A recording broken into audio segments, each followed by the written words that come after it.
Hi, my name is Leah Galant, and I want to take my 50 seconds to talk about how film and media can challenge preconceived notions and perceptions. I recently directed a feature-length documentary called On the Divide with Ithaca alumni Cueva, and it's about 3 people who are connected to the last abortion clinic on the US-Texas border. When I'm making something, I want to bring people into the space together across the aisle, and I want people to talk to each other. Holding a camera bears an incredibly large responsibility, and that shouldn't be taken lightly. I want to challenge the structures that are ultimately harming our communities through filmmaking, and I think the best way to do that is to share the stories of people most impacted. And I want to create films that are able to create a space where that's encouraged and even celebrated. My name is Cammy, and I'd like to use my 50 seconds to talk about LGBTQ+ representation in media and how we can use it to accelerate acceptance of the community.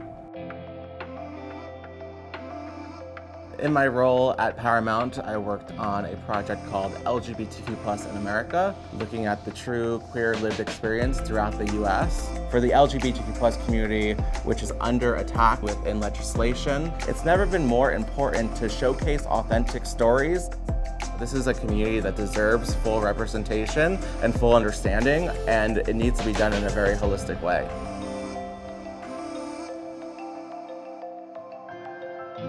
Don't limit yourself in where you think you can make this impact.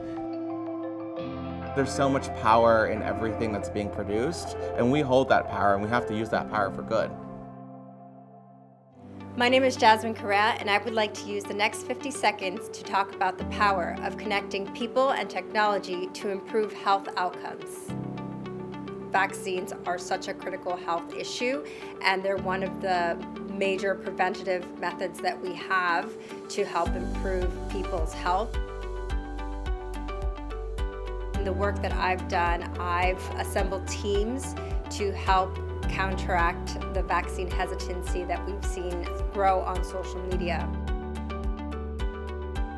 I think we're only scratching the surface. I think with AI and everything that's happening now, I think there will be a tremendous impact, tremendous amount of change and potential. And if we can communicate with people in better ways, then we can start creating change in better ways as well. Hi, I'm Elena Piech, and I would like to take my 50 seconds to talk about accessibility and community building with emerging production technologies. Zero Space is an emerging production studio based in Brooklyn, New York, and we have a lot of different high-end production technologies on site, from a virtual production stage to a motion capture stage. One thing that I'm a huge advocate for is seeing how we can use our technology and our space to give different independent creators, artists, or community organizations or nonprofits the chance to work with the technology. I think a big barrier is just people don't see themselves working in this space yet.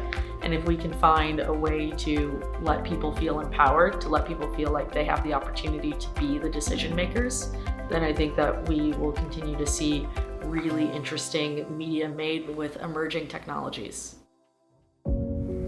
My name is Ellis Williams, and I'm using my 50 seconds to talk about diverse representation in media. One story I recently worked on was the story of Jackie Taylor. Her determination to become the best in her sport was facilitated by some quotes left by her father, a NFL player named Sean Taylor. To interpret that visually and provide a source of inspiration was really important to me. To give folks a platform to highlight their stories not only creates more visibility, but also lends itself to being a more inclusive world. I just think it's very important to continue to push ourselves and not only think about representation within a binary. Telling stories about our entire ecosystem of people can ultimately sway public opinion, can influence policy, can change the world.